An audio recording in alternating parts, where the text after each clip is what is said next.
So here's a quick demonstration of the control panel and my embedded sound server.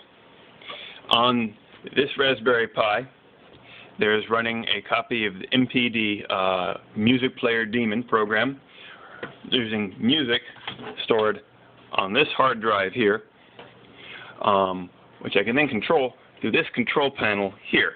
So start the song, and you can hear it if I put the phone near the speakers.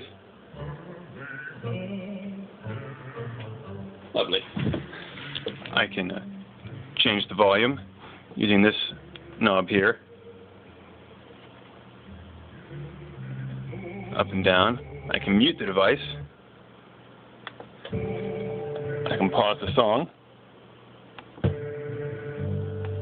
stop it altogether, or skip ahead in the playlist. And there's another song. See.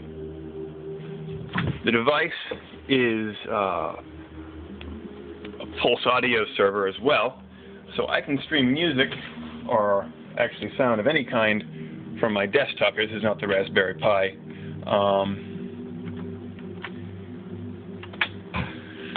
For example, I play this alongside with the music or with whatever else I might want to listen to. And that's the demonstration of my device. I hope you liked it. Another time.